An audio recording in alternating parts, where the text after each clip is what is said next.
Glória a Deus. Onde foi que nós lemos, irmãos? Palavra inicial. Glória a Deus. Alguém lembra ainda? Ezequiel, capítulo 2. Glória a Deus. A vocação de Ezequiel. Glória a Jesus Cristo.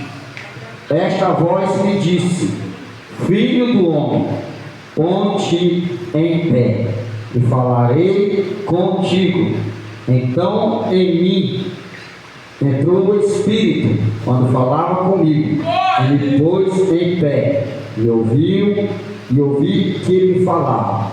Ele me disse: Filho do homem, eu te envio aos filhos de Israel, as nações rebeldes, que se surgiram contra mim. Eles e seus pais prevaricaram contra mim, até precisamente ao dia de hoje. Os filhos são duros de coração, e duros semblante, e obstinados de coração. Eu te envio a eles, e lhes dirás: assim diz o Senhor Deus. Eles que ouçam, que deixam de ouvir, porque são casa rebeldes, hão de saber que esteve no meio deles um profeta. Amém, irmãos? Podem sentar, louvando, bendizendo o nome de Jesus Cristo, louvando o nome do Senhor, que é digno de toda honra, digno de toda adoração, digno de todo louvor, que toda exaltação é o nosso Deus.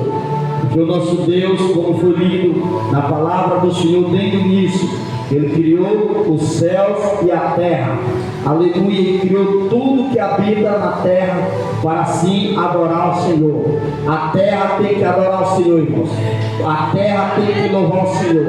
Quando se fala de terra, fala do coração do ser humano. O coração do ser humano tem que estar quebrantado, voltado, adorando a Jesus Cristo, que é fiel, que é poderoso, aquele que subiu das nuvens e voltará para buscar o seu povo, aquele que subiu ao céu de glória, aquele que morreu e ressuscitou ao terceiro dia, aquele que ressuscitou Lázaro. Aleluia, louvado seja Deus. Aquele que curou o paralítico, aquele que curou o mudo, fez o mudo falar, aquele que fez o surdo ouvir, aquele que fez o aleijado a pular e saltear de alegria, aquele que fez aquela mulher de 18 anos que estava ali encurvada a se endireitar. Aleluia, louvado seja Deus. É aquele mesmo Senhor que fez a filha de Jairo voltar a ter vida.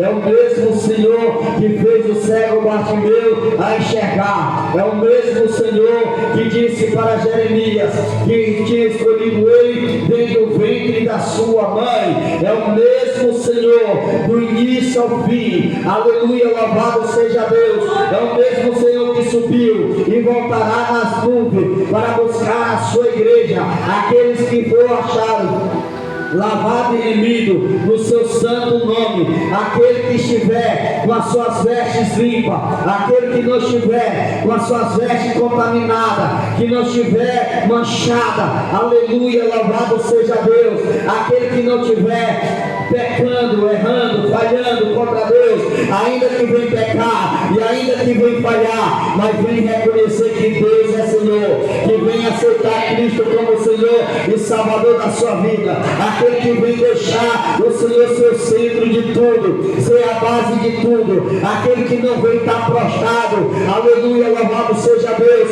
porque o Senhor não fala com o ser humano prostrado, Ele fala com o ser humano de pé. Aqui a palavra do Senhor no livro de Ezequiel, no seu capítulo 2, a Bíblia Sagrada vai falar sobre o homem que estava ali prostrado.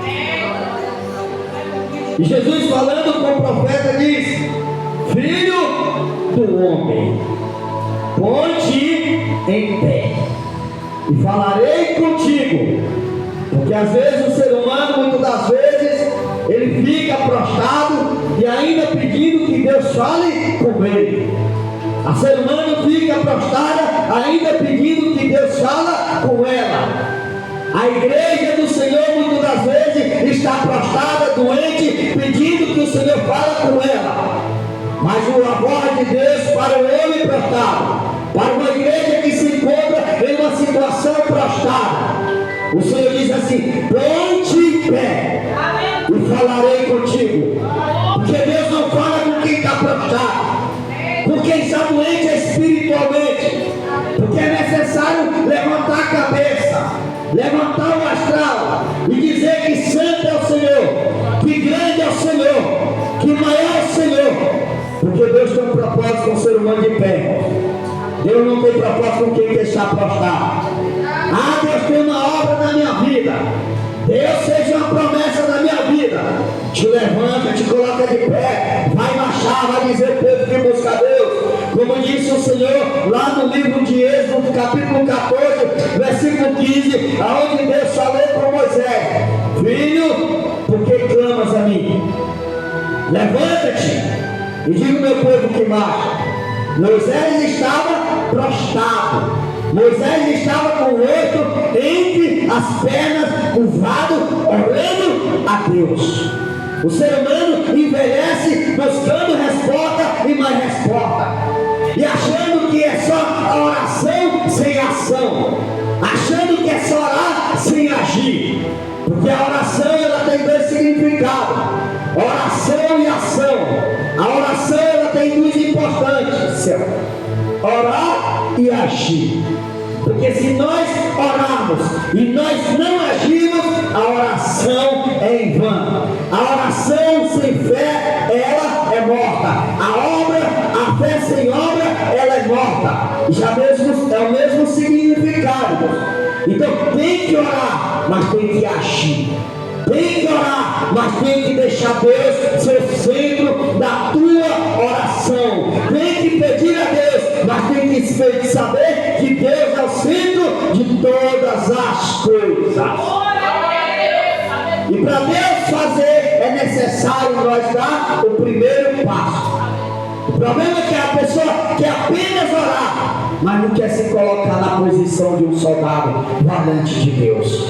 Porque até ali Deus não estava dizendo para Moisés parar totalmente de orar, não, irmãos. Mas Deus estava dizendo que naquele momento era necessário Moisés deixar ali a oração pouco e partir para a ação. Moisés, vá lá, diga ao meu povo que marche, diga ao meu povo que me adore, diga ao meu povo que passe, ou vai passar o mar em seco. Diga ao povo que o mar vai se abrir, que não vai ter mais ondas no meio para impedir, mas que vai passar em seco, que vai passar até a terra prometida. Se assim crê que Deus é o Senhor, se assim crê que Deus é santo, se assim crê que é Deus que abre o mar vermelho, se assim crê que Deus é fiel. Aleluia! Glória a Deus! Santo, santo é o nome do Senhor. Então aqui a mesma palavra o Senhor falou com Josué no livro de Josué, no seu capítulo 7, versículo 10.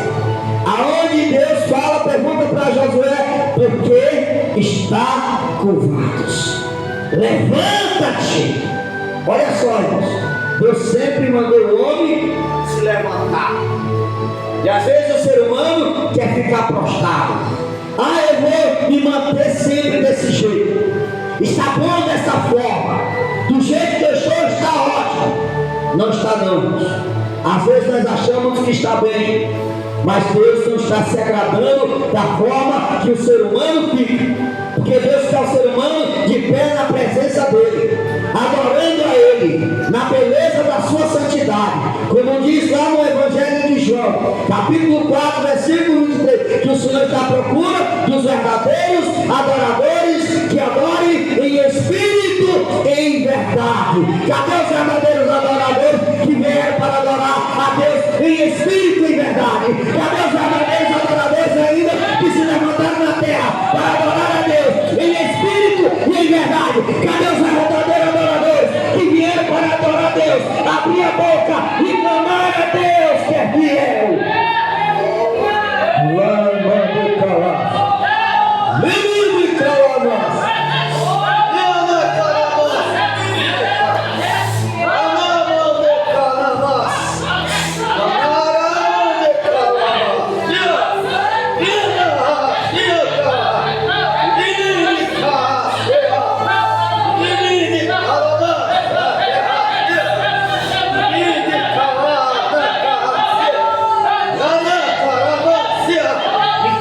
servo de Deus, enquanto adoradores do Senhor, ele vem adorando, enquanto ele está de pé, ele vai contra a nação que está prevalicando, que está contaminando, está se contaminando, que está em pecado. Ele está dizendo: para de pecar, vem adorar a Deus que é fiel.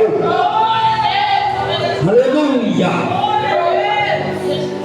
Porque a adoração é clamar verdadeiramente a Deus. Uma verdadeira adoração é um verdadeiro clamor diante de Deus. E muitos com o espírito de religiosidade no coração dizem: para que a igreja grita tanto? Para que se grita tanto? Livro de Jeremias 33, a Bíblia vai dizer o que, irmãos? Clama-me e responder-te-ei, e anunciar-te-ei coisas firmes e ocultas a qual tu não sabes. O que é isso, clamor, irmãos? É gritar mesmo, é se rasgar mesmo na presença de Deus. Ninguém grita calado, ninguém clama calado. Clamor é gritar mesmo em voz alta: Deus tem misericórdia de mim, como aquele cego Bartimeu que disse: Jesus, filho de Davi, tem misericórdia de mim.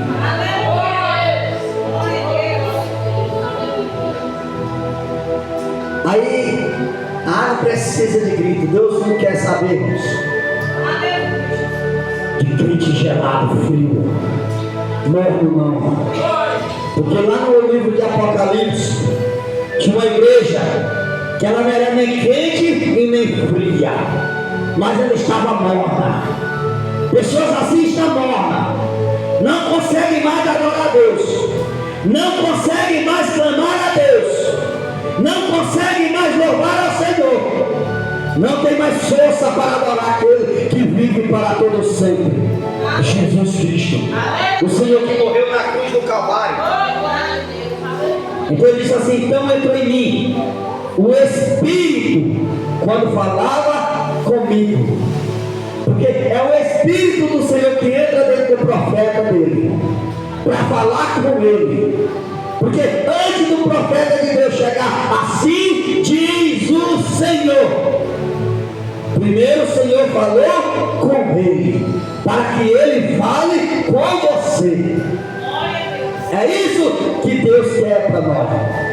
Profeta de pé, para profetizar a sua palavra, não profetizar engano, profetizar mentiras, profetizar vai dar certo, sendo que nem sempre, nem tudo dará certo, se essa for a vontade e o querer de Deus. Porque tem coisas que a gente vai querer fazer que não está na vontade de Deus e está tudo errado, irmãos. Agora, quando está na vontade de Deus, quando está dentro do centro daquilo que está no propósito do seu coração, tudo dará certo. Tudo dará certo.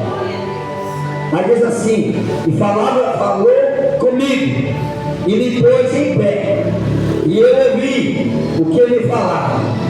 E o que o Espírito falava para Ezequiel? Ele me disse: filho do homem, eu te envio aos filhos de Israel, as nações rebeldes. Porque nação rebelde, olha só, ali Deus estava colocando ali uma missão para o profeta, porque ele tinha que se levantar e ir até a nação rebelde, porque é uma missão dura, é uma missão difícil, irmãos. Pegar para uma nação rebelde, para uma nação que está se contaminando, que não quer mais saber de buscar a Deus, que não quer saber mais de servir a Deus. É difícil, porque o povo estava endurecido, o povo estava como? Olha só, a nação rebelde, que se insurgiram contra mim. Ou seja, quem está contra a palavra de Deus, quem está contra Deus, está contra a palavra. Porque isso aqui que se chama Bíblia Sagrada é a palavra de Deus, é a palavra do Senhor. E quem é contra a palavra do Senhor é contra Deus. Por quê? Aí diz assim: a nação rebeldes, glória, e surgiram contra mim. Eles e seus pais prevaricaram contra mim. Aleluia. até precisamente ao dia de hoje, os filhos são de duro semblante e obstinados de coração. Porque uma pessoa, irmãos, duro de semblantes, você vê o semblante mau, você olha para a cara de alguém duro de coração, o semblante dele é de raiva, é de ódio, é de, se ele pudesse matar o crente, ele já tinha matado, se pudesse rasgar o crente, já tinha rasgado o meio. Assim como aquele homem, aquele feiticeiro, cerrou o profeta Isaías ao meio.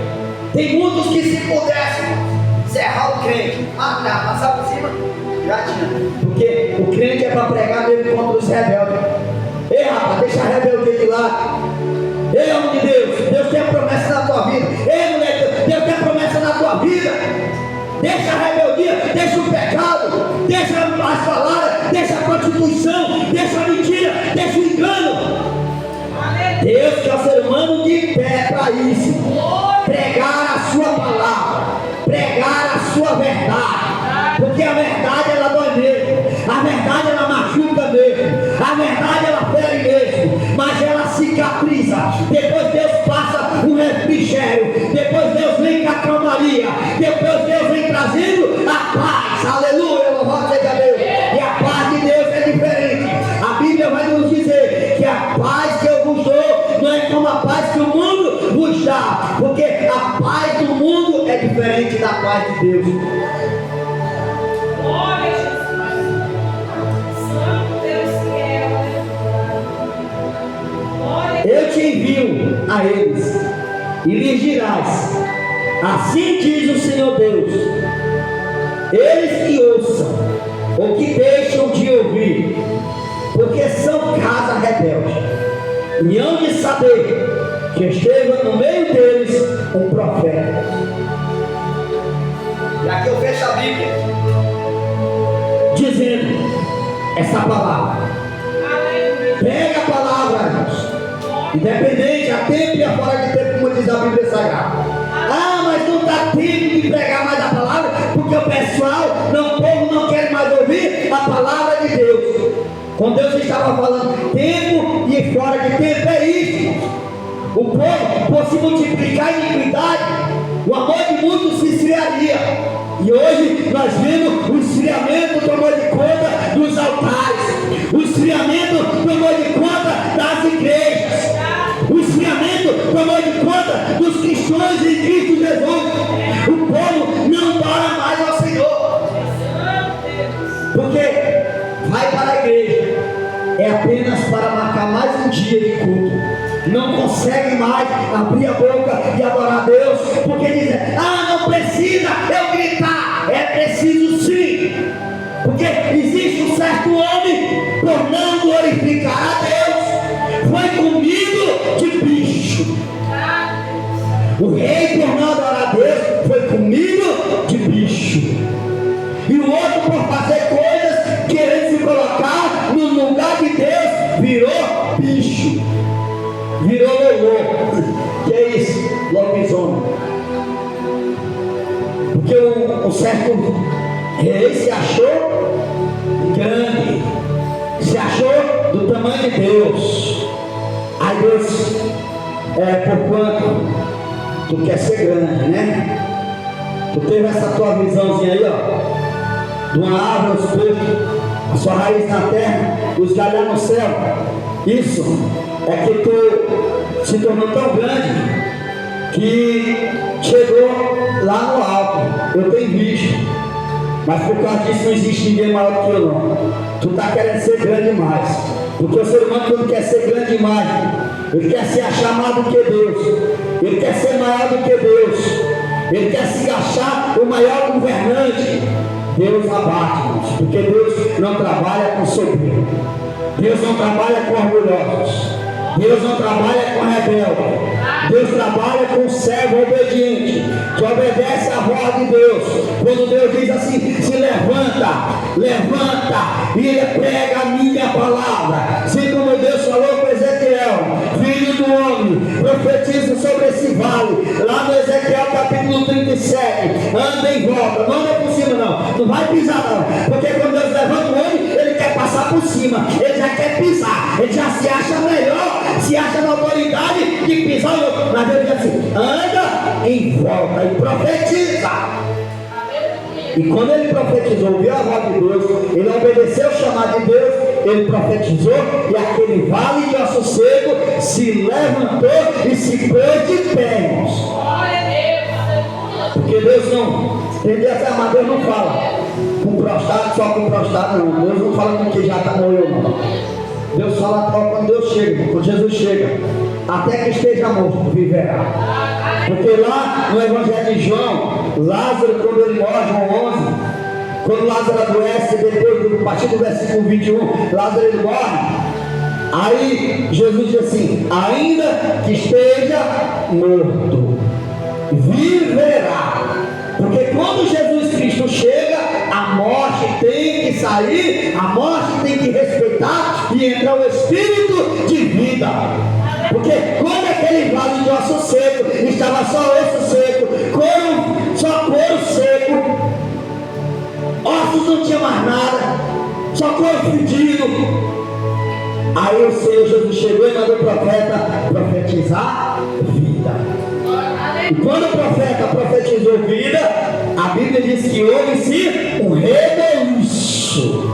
Porque quando a igreja profetizar, irmãos, profetizar no meio de uma cidade que o povo está morto espiritual, profetizar em meio de uma igreja que está morta espiritual, Deus irá fazer um reboliço, Deus irá sacudir, e é glória de baixo, é glória de cima, é a igreja glorificando e os anjos recebendo a sua glória, a sua adoração.